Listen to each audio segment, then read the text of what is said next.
எந்நிலை சென்றாலும் தன்னிலை மறக்காமல் இருக்கக்கூடிய ஒரு மிகப்பெரிய மனிதர்னா அவர் மட்டும்தாங்க. தங்கிட்ட இருக்கிற எல்லாத்தையுமே எல்லாரிடமும் கொடுத்து மகிழக்கூடிய ஒரு மிகப்பெரிய மனிதர். அந்த முந்திரி பருப்பு மட்டும் தான் கொடுக்க மாட்டாரு.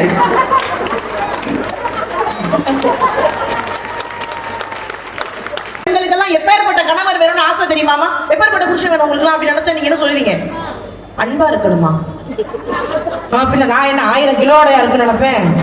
போய் அந்த கேமராவை பார்த்து கூட பயப்படல. வேலைக்கு முன்னாடி இருக்கிற அந்த 15 கேமரா நான் கீழே இறங்கி ட்ரெஸ் சேஞ்ச் பண்றதுக்குள்ளே எப்படி நீங்க மட்டும் டெலிகாஸ்ட் பண்றீங்கன்னு தெரியல.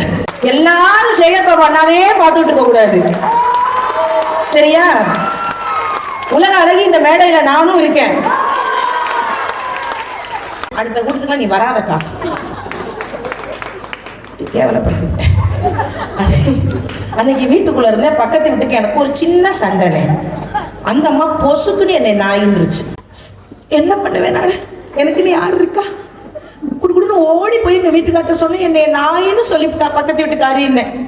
அந்த மனுஷன் அவசர அவசரமா கைலிய கட்ட தெரியாம கட்டிக்கிட்டு குட்டு குட்டு குட்டு குட்டுன்னு ஓடி வந்து வாசல் நின்று, ஏமா யாரையும் இல்ல சாரதான திங்கிற கண்ணு தெரியுமா தெரியாத உனக்கு? ஏன் ஆளுல நினைச்சிட்டு இருக்கியா? யார பார்த்து நாய் இல்ல? உனக்கு நாய்க்கு பேய்க்கு வித்தியாசம் தெரியாது. இந்த பையன் உள்ள போயிடுச்சு.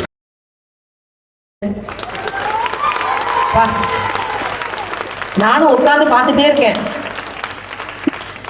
எப்ப இவங்கெல்லாம் நல்லா கை தட்டுவாங்க, நல்லா சிரிப்பாங்க. அதுவும் சைட்ல எல்லாம் நிறைய பேர் நல்லா ரசிக்கிறீங்க, கை தட்ட மறந்துடுறீங்க. எல்லாரும் சேகர் பாபு அண்ணாவே பார்த்துட்டு இருக்க கூடாது, சரியா? உலக அழகி இந்த மேடையில நானும் இருக்கேன். நான் உலகத்துல பிக் பாஸ்ல போய் அந்த கேமராவை பார்த்து கூட பயப்படல. வேலைக்கு முன்னாடி இருக்கிற அந்த 15 கேமரா நான் கீழே இறங்கி ட்ரெஸ் சேஞ்ச் பண்றதுக்குள்ளே எப்படி நீங்க மட்டும் டெலிகாஸ்ட் பண்றீங்கன்னு தெரியல. அவ்வளவு ஸ்பீடா இருக்கீங்க நீங்க. உண்மையிலேயே கேமராமேன் எல்லாருக்குமே ஒரு பெரிய பெரிய நன்றி. எல்லாத்தையும் விட இங்க இருக்கக்கூடிய ரசிகர்கள், நாங்க வர்றதுக்கு முன்னாடியே வந்து உட்கார்ந்து ஒவ்வொருத்தரா மேடை ஏறும் போது அவ்வளவு அருமையா ரசிச்ச திராவிட முன்னேற்ற கழகத்தினுடைய உடன்பிறப்புகள் அத்துணை பேருக்கும் ஒரு பெரிய பெரிய நன்றி. 1968 கன்னி பேச்சாளர், 74 பொதுக்குழு உறுப்பினர், 76 மிசா சிறை சென்றவர், 80 இளைஞர் அணியை உருவாக்கியவர், 89 முதல் சட்டமன்ற உறுப்பினர், 96 2001 இருமுறை மேயர், 2003 துணை பொதுச் செயலாளர், 2006 உள்ளாட்சித்துறை அமைச்சர், 2008 கட்சி பொருளாளர், 2009 துணை முதல்வர், 2016 எதிர்கட்சி தலைவர், 2021 தமிழக முதல்வர், 2024 சரித்திரம் பதில் சொல்லும். உண்மையிலேயே உதய சூரியன் உதித்த நாள் எப்பொழுது என்று தெரியாது. அநீதியை ஒழிக்க வந்த உதய சூரியன் உதித்த நாள் மார்ச் 1 என்பது எல்லாருக்கும் தெரியும். முதல்வர் அவர்களுக்கு பிறந்த நாள் வாழ்த்துக்களை தெரிவித்துக் கொண்டு, உண்மையிலேயே நான் பார்த்த வரைக்குங்க அறநிலைத்துறை நான் பார்த்த வரைக்கும் மேடையில நான் யாருக்குமே இது வரைக்கும் சத்தியமா பயந்தது கிடையாது, வரலாறே கிடையாது. நான் மேடை ஏறுவேன், பேசுவேன், போயிடுவேன், அவ்வளவுதான். ஆனால் எப்பவுமே ஒரு பயம் எனக்கு இருந்துகிட்டே இருக்கும். மரியாதைக்குரிய அண்ணன் சேகர் பாபு அவர்கள் கொடுக்கக்கூடிய மேடை பெரிய பெரிய ஆட்கள் இருக்கக்கூடிய மேடையா இருக்கும். நான் அண்ணன்ட்ட வந்து எதுன்னு சொல்லவே மாட்டேன். இன்னைக்குமே புலவர்களாக இருக்கட்டும், மரியாதைக்குரிய அப்பாவாக இருக்கட்டும், இவங்கெல்லாம் பேசும் பொழுது நான் பிறக்கவே இல்லை. அப்பெல்லாம் நான் அப்ப என் வயசு என்னன்னு நீங்க தெரிஞ்சுக்கோங்க. இப்பதான் எனக்கு 18 முடிஞ்சு 19 ஆரம்பிக்குது. உண்மையிலேயே பெரிய பெரிய மேடைகள்ல எப்படி இந்த மனிதர் என்னை நம்பி கொடுக்கிறார் என்பது எனக்கு எல்லா நாளுமே ஒரு பெரிய சந்தேகமாக இருக்கும். இப்பொழுது மட்டுமல்ல, எப்பொழுதும் நான் அவருக்கு நன்றி கடன் பட்டிருக்கிறேன். அதனால்தான் முதல்வர் அவர்கள் சொன்னார், நீங்கள் சேகர் பாபு அல்ல, செயல் பாபு என்று சொன்னார். நான் எல்லா நேரமே அவரை கவனிச்சுட்டே இருப்பேன். ஏதாவது ஒரு இடங்கள்ல அவர் என்ன செய்தாலும் நான் அதை நோக்கிக்கிட்டே இருப்பேன். பதவிக்காக ஓடி வருபவர்களுக்கு மத்தியில் மக்களின் உதவிக்காக ஓடி வரக்கூடிய அன்பு அண்ணன் மரியாதைக்குரிய சேகர் பாபு அவர்கள். இப்ப கூட வந்து உட்கார்ந்த உடனே நான் உண்மையிலேயே நிறைய நேரங்கள்ல யோசிப்பேன், இவர் எப்படி இவ்வளவு இயல்பா பேசுறாரு, அது கொஞ்சம் கூட அந்த கர்வமே இல்லை. என் நிலை சென்றாலும் தன்னிலை மறக்காமல் இருக்கக்கூடிய ஒரு மிகப்பெரிய மனிதர்னா அவர் மட்டும்தாங்க. தங்கிட்ட இருக்கிற எல்லாத்தையுமே எல்லாரிடமும் கொடுத்து மகிழக்கூடிய ஒரு மிகப்பெரிய மனிதர். அந்த முந்திரி பருப்பு மட்டும் தான் கொடுக்க மாட்டாரு.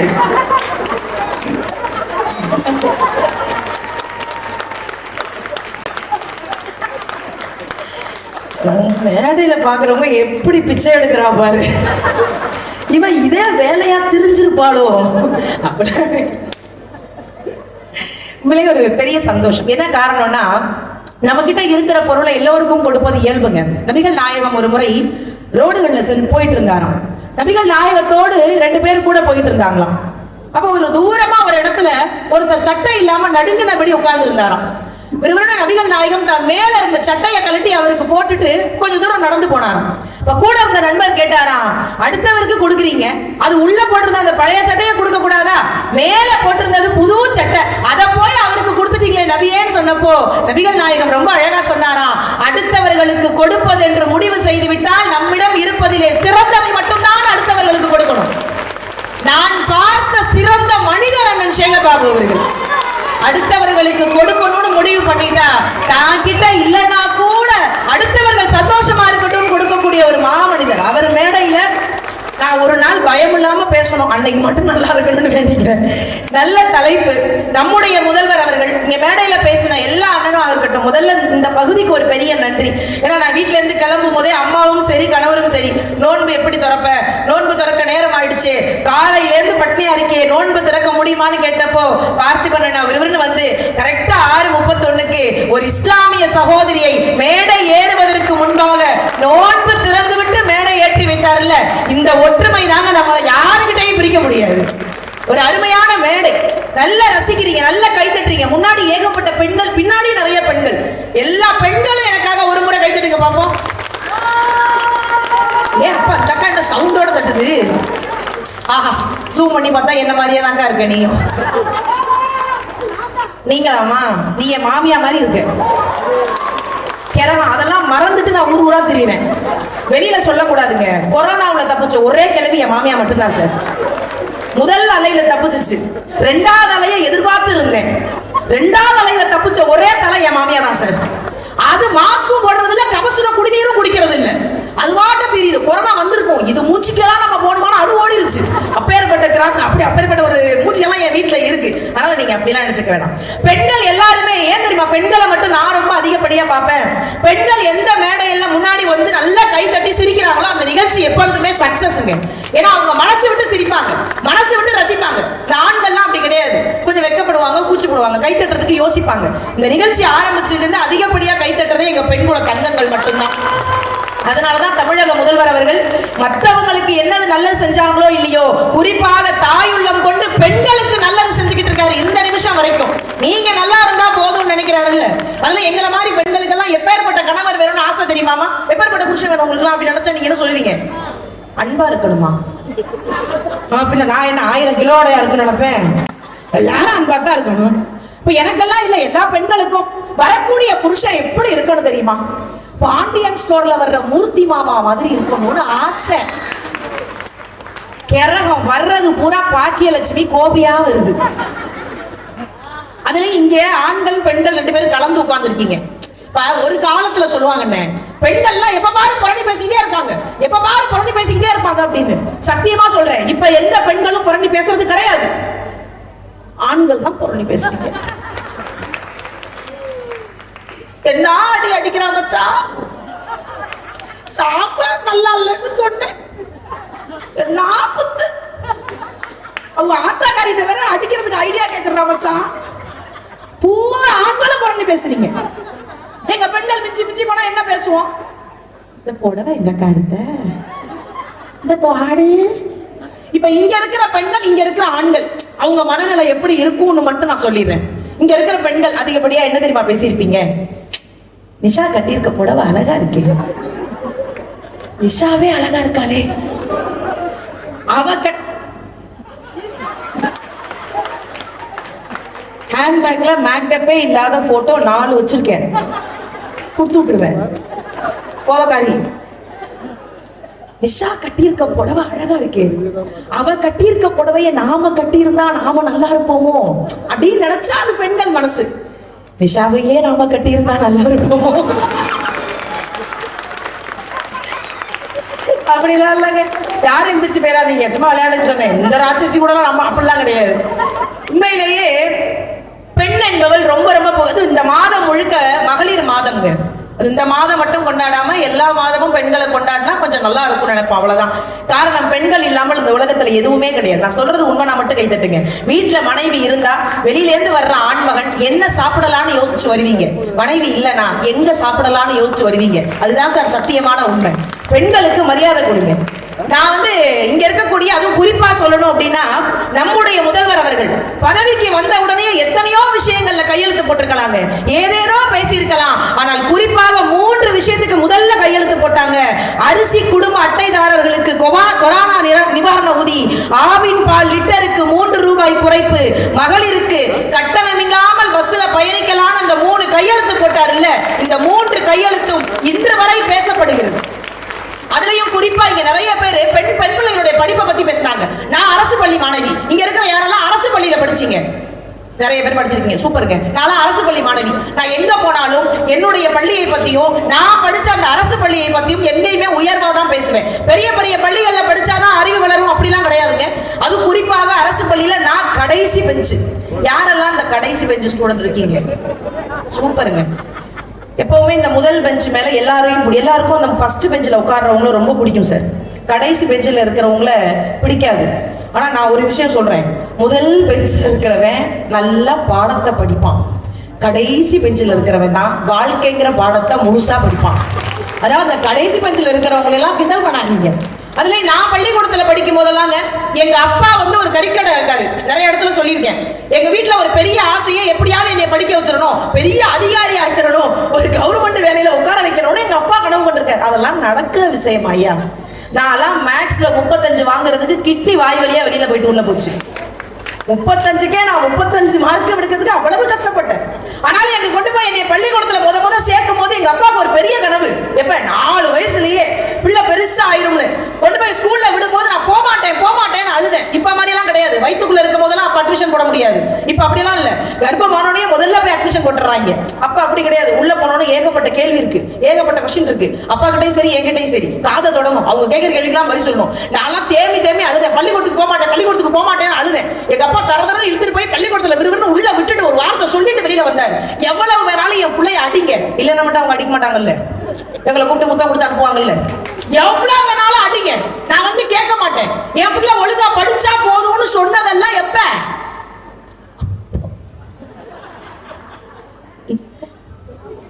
அப்பா அழுதுகிட்டே போறாரு.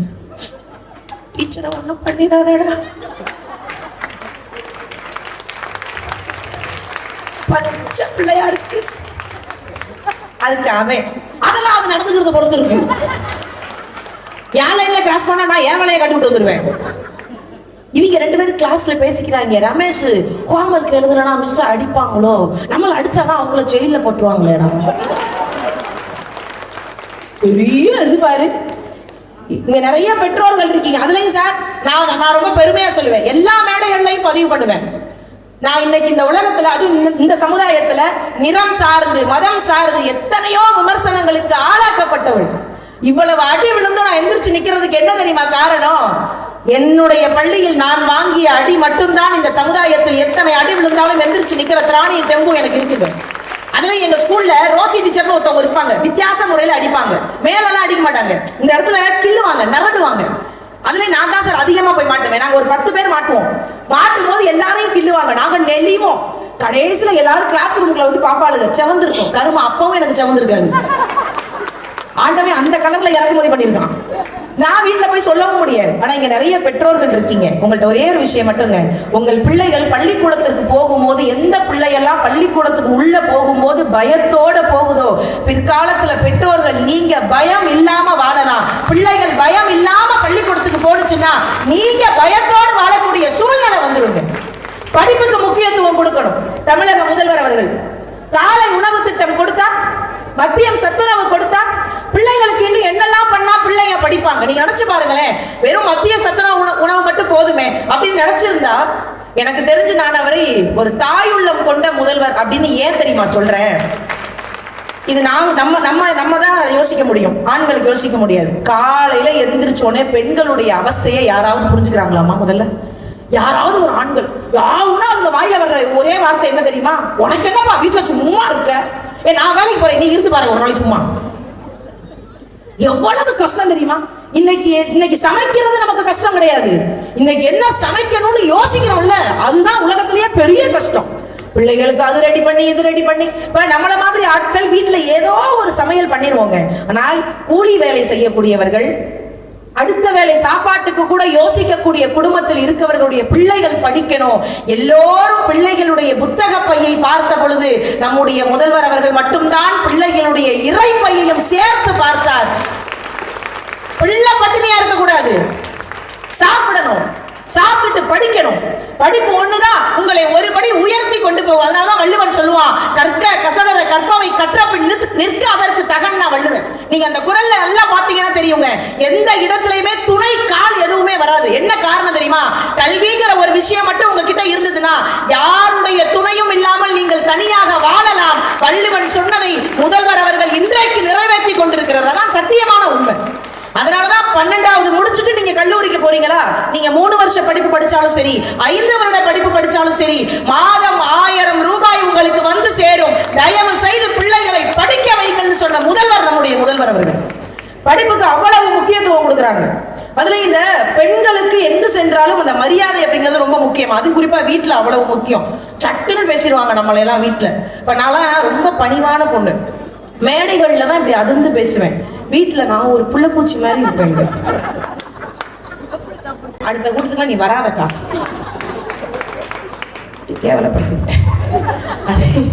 அன்னைக்கு வீட்டுக்குள்ள இருந்தேன், பக்கத்து வீட்டுக்கு எனக்கு ஒரு சின்ன சண்டை. அந்த அம்மா பொசுக்குன்னு என்னை நாயின்றுச்சு. என்ன பண்ணுவேன் நான்? எனக்கு நீ யாரு இருக்கா? குடுக்குடுன்னு ஓடி போய் எங்க வீட்டுக்கார்ட்ட சொன்னேன், என்னை நாயின்னு சொல்லிவிட்டா பக்கத்து வீட்டுக்காரி. என்ன அந்த மனுஷன் அவசர அவசரமா கையில கட்ட தெரியாம கட்டிக்கிட்டு குட்டு குட்டு குட்டு குட்டுன்னு ஓடி வந்து வாசல் நின்று, ஏமா ஆறேம் இல்ல சாரதான திங்கிற கண்ணு தெரியுமா தெரியாத உனக்கு? கேட்க ஆள் இல்ல நினைச்சிட்டு இருக்கியா? யார பார்த்து நாய் இல்ல? உனக்கு நாய்க்கு பேய்க்கு வித்தியாசம் தெரியாது. இந்த பை உள்ள போயிடுச்சு. நான் ஒரு அரை மணி நேரமா கண்ணாடியை பார்த்து நம்ம அப்படியா இருக்கும்னு யோசிச்சுக்கிட்டு இருந்தேன். அதுல போன வாரம் ஒரு சம்பவம் நடந்துருச்சு. நம்புனீங்கன்னா நான் சொல்லுவேன் மேடையில, போன வாரம்பா உங்களுக்கு என்னையும் தெரியும்பா, உங்க மாப்பிள்ளையும் தெரியும்பா, அந்த அந்த வாயிலா பூச்சி எறும்பு போனா கூட எறும்பு டிஸ்டர்ப் பண்ணக்கூடாதுன்னு பக்கத்து தெருவில் போவான்பா. அப்பேற்பட்ட ஒரு குழந்தைய போன வாரம் எங்க வீட்டுக்கு போலீஸ் வந்துருச்சு தங்கம். நான் பயந்துட்டேன், போலீஸ்காரவங்க எதுக்கு நம்ம வீட்டுக்கு வந்தாங்க? உண்மையிலேயே போனை எடுத்தேன் நான், ஷேர் பண்ணவங்க கூட கால் பண்ணுவோமா அப்படின்னு பயந்து நடுங்கி, எதுக்கு போலீஸ் வந்திருக்காங்கன்னு அவங்க அடுத்த வார்த்தை சொன்னாங்க, உங்க வீட்டுக்கார அரெஸ்ட் பண்ண வந்திருக்கோம். ஐயோ அந்த குழந்தை எந்த தப்பு பண்ணாதே, ஏன் அரெஸ்ட் பண்றீங்கன்னு கேட்கும்போது, இல்ல சட்டப்படி அவர் பண்ணது தப்புன்னாங்க. சட்டப்படி அப்படி என்னதான் அவர் தப்பு பண்ணாருன்னு கேட்டேன். சட்டப்படி வீட்டுல மயில் வளர்க்கறது தப்பு மேடம், அவர் உங்களை வளர்த்தது தப்பு தானே. ஐயா என்னை மயில்ல ஒத்துக்கிறது ஒரு 6 பேருக்கு மட்டும் நன்றி. இந்த நகைச்சுவையை அந்த மேடையோட புதைச்சிட்டு போயிடுறேன். வீட்டுல மரியாதை என்பது பெண்களுக்கு ரொம்ப ரொம்ப முக்கியங்க. அது என்ன விஷயமாக இருந்தாலும் சரி. அதிகப்படியான பெண்கள் வீட்டுல ஆசைப்படுற விஷயம் என்ன தெரியுமா? அதிகப்படியா, ரொம்ப அதிகபட்சமா ஒரு சின்ன பாராட்டு. ஒரு சாப்பிட்டுட்டு நல்லா இருக்கு தங்கம், நீங்க சாப்பிட்டுட்டு நல்லா இருக்குன்னு சொல்ல கூட வேணாம், அந்த மூச்சி அப்படி வச்சுக்காம இருந்தாலே நான் சந்தோஷமா இருப்பேன். நான்லாம் உண்மையிலேக்கா கல்யாணத்துக்கு முன்னாடி எனக்கு சமைக்கவே தெரியாது. இப்போ தெரியாது, அது வேற பிரச்சனை. நான் சுமாரா சமைப்பேன். இப்ப எங்க அதிகபட்சமா அந்த கல்யாணத்துக்கு முன்னாடி எல்லா பெண்களுமே, இங்க நிறைய பெண்கள் இருக்கீங்க, அப்பாக்கள் வீட்டுல நம்ம எல்லாம் மகாராணி மாதிரி இருந்திருப்போம். உண்மைதானே? நான்லாம் எங்க வீட்டுல லிட்டில் டாடி பிரின்சஸ். எங்க அப்பா அடுப்படி பக்கம் கூட என்னை அனுப்புனது இல்லை. அந்த வேக்காடு பட்டு பிள்ளை கருத்துருமோன்னு அந்த மனுஷன் பயந்துருக்காரு. நானும் அப்படியெல்லாம் சமைக்காம இந்த கல்யாணம் பண்ணி முடிச்சதுக்கு அப்புறம் கஷ்டப்பட்டு சமையல்லாம் கத்துக்கிட்டு, சாம்பார் ரசம் காரக்குழம்பு அது இதுன்னு கத்துக்கிட்டு இந்த மனுஷனுக்கு பரிமாறுனா, எங்க வீட்டுக்காரர் கரெக்டா ஒரு நாளைக்கு 3 தடவை தான் சிரிப்பாரு. காலையில திங்கும் போது, மத்தியானம் திங்கும் போது, நைட்டு திங்கும் போது. நானும் கேட்டேன், ஏன் திங்கும் போது சிரிக்கிற பைத்தியம்னு. துன்பம் வரும்போது சரி, நான் எங்க சிரிச்சு பழகிட்டு இருக்கேன்னு. அதிகப்படியான பாராட்டு என்ன தெரியுமா? அப்படி சாப்பிடும் போது நல்லா இருக்கு தங்கம், நல்லா ட்ரெஸ் பண்ணி இருக்கும் போது நல்லா இருக்கு தங்கம்னு சொல்லி பழகுங்க முதல்ல. அதுலயும் பரிமாறி முடிச்சுட்டு எல்லா பெண்களுமே நம்ம பண்ற ஒரே தப்பு என்ன தெரியுமா? அங்கேயே உட்கார்ந்து இருப்போம், அந்த வாயை பார்த்துக்கிட்டே இருப்போம். கருமம், பார்க்க சகிக்காது. நல்ல ஜேசிபி மிஷின்ல மண்ணள்ளி திங்கிற மாதிரி அம்புட்டையும் தின்னுட்டு கடைசியா ஒரு வார்த்தை சொல்லுவாங்க. அந்த ஒரு வார்த்தைக்கு கடப்பாறை எடுத்து வாயிலே வெட்டான போல வரும். அது என்ன வார்த்தை? எல்லாம் நல்லா தான் இருக்கு, எங்க அம்மா கை மாதிரி இல்லை. ஏன் வரும்போது எடுத்துக்கிட்டு வாயேன், அதையும் எடுத்துக்கிட்டு வந்து குழம்பு வைக்கும் போது 2 கிண்டு கிண்டேன். யாருக்கு வேணாம்னா உண்மையிலேக்கா எனக்குலாம் காதல் திருமணம் தான். ஆனா அது என்னுடைய திருமணங்கிறது காதல் திருமணத்தை நீங்க முழுசா கேட்டீங்கன்னா காரி தூக்கிட்டு போயிருவீங்க. நாங்க பார்த்ததே கிடையாது. எங்க மாமியார் வந்து பூவெல்லாம் வச்சுட்டு போயிட்டாங்க. கடைசியா அந்த கல்யாணத்துக்கு ஒரு வாரத்துக்கு முன்னாடி அந்த மனுஷன் சவுதியில இருந்து வந்தாரு. நான் வாசல்ல நைட்டி போட்டு நின்றுகிட்டு இருந்தேன். இங்க இருக்க திருமணம் ஆகாத அன்பு தம்பிகளுக்கு ஒரு விஷயம் அக்காவா சொல்றேன்டா தம்பி, இந்த கல்யாணத்துக்கு முன்னாடி அம்மா அப்பாவோட நிச்சயதார்த்தத்துக்கு போயிட்டு வந்துரு. நீ தனியா சர்ப்ரைஸா பொண்ணை பார்க்க போறேன்னு போகாத. பொண்ணு மேக்கப் போடாம உனக்கு ஒரு சர்ப்ரைஸ் கொடுக்கும். அதெல்லாம் நீ ஏத்துக்காங்க. உண்மையிலே நான் மேக்கப் போடாம வாசல்ல நைட்டி போட்டு நின்றுட்டு இருந்தேன். அந்த மனுஷன் அப்படியே கிராஸ் பண்ணது எங்க அப்பா பார்த்துட்டாங்க. எரும மாடு மாப்பிள்ள வர்றாரு வீட்டுக்குள்ள வாடினாங்க. நான் வெக்கப்பட்டு ஓட, அந்த மனுஷன் துக்கப்பட்டு ஓட, எரும மாடு அத்துக்கிட்டு ஓட, எங்க தெருவே ஒரு கலவரமா இருந்தது. பொதுவாக மேடைகள்லையும் சரி வீடுகள்லையும் சரி பெண்களுக்கு முக்கியத்துவம் கொடுங்கன்னு சமீப காலமா நிறைய இடங்கள்ல நம்ம பேசிக்கிட்டு இருக்கோம். அது படிப்பாக இருந்தாலும் சரி, மரியாதையாக இருந்தாலும் சரி, பெண்களுக்கு நீங்கள் தயவு செய்து மரியாதை கொடுங்கள்னு நாம பேசிக்கிட்டே இருந்தோம்ல. நீங்க பேசிக்கிட்டே இருங்க. பெண்கள்கிட்ட எது இல்லைன்னு நீங்க மரியாதை கொடுக்க மாட்டேங்கிறீங்க, காசு இல்லைன்னு தான் நீங்க மரியாதை கொடுக்க மாட்டேங்கிறீங்க. ஒரு அண்ணனாக, ஒரு அப்பனாக மாதம் 1000 ரூபாய் உரிமை தொகையை நான் கொடுக்கிறேன், இப்பொழுது என் சகோதரியை நீ என்ன கேட்பன்னு கேட்டார்கள் நம்முடைய முதல்வர் அவர்கள். அதுதான் அந்த தாயுள்ளம் கொண்ட முதல்வர் அவர்கள். இங்க நிறைய அந்த கூட்டங்களுக்கு போகும்போது மரியாதைக்குரிய சகோதரி பெண் காவல்துறை அதிகாரிகளுக்கு ஒரு நல்ல கைத்தறல் கொடுக்கலாம். நம்மலாம் பல கஷ்டங்களை தாண்டி அவங்க எல்லாம் வேலை பார்க்கறாங்க. நான் இப்ப சமீபத்துல ஜெயிலர்ல அந்த உடை போட்டிருந்தேன். அதுக்கு முன்னாடி ஒரு படத்துல போட்டேன். அந்த உடை போடுற வரைக்கும் எனக்கு அந்த வழி தெரியலங்க. அந்த உடை போட்டதற்கு பிறகுதான் பெண்களுக்கு இயற்கையான சில நேரங்கள்ல சில வழி வரும்ல, அதை கூட அந்த உடையில தாங்க முடியல. என்னால அவ்வளவு ஈஸியா எளிதா அந்த உடையில இருந்து கடந்து வர முடியலன்னு நான் வருத்தப்பட்டேன். ஆனா எனக்கு என்ன ஆச்சரியனா, அந்த உடையை போடாத நம்முடைய தமிழக முதல்வர் அவர்கள் ஒரே ஒரு விஷயம் யோசிச்சாரு. இந்த மாதிரி அவசரத்துல ரோட்டோரமாக நிற்கக்கூடிய பெண் காவல்துறை அதிகாரிகள் இனிமே நிற்கவே கூடாது, ஒரு சகோதரனாக அவர்களுக்கு அந்த விளக்கை நான் கொடுக்கிறேன்னு சொன்னார்ல, அங்கதாங்க நம்முடைய முதல்வர் அவர்கள் நிற்கிறாங்க. இப்படி எல்லா விஷயங்களையும் பெண்களுக்கு மட்டுமல்ல ஆண்களுக்கும் சேர்த்து அதை விட ஒரு படி கூடுதலாக பெண் பிள்ளைகளுக்கும் ஆண் பிள்ளைகளுக்கும் படிப்பு முக்கியம்னு ஒவ்வொரு விஷயமாக இந்த நிமிடம் வரைக்கும் எல்லாத்திற்கும் போராடிக்கிட்டு இருக்காருல்ல, அப்படிப்பட்ட முதல்வர் அவர்கள் எல்லா வளமும் பெற்று எல்லா நாளும் நம்முடைய முதல்வராக எல்லா வருடமும் அவரே இருக்க வேண்டும் என்று சொல்லி உண்மையிலேயே இந்த அருமையான வாய்ப்பை அளித்த அத்துணை நல்ல உள்ளங்களுக்கும் நன்றி கூறி விடைபெறுகிறேன். நன்றி, வணக்கம்.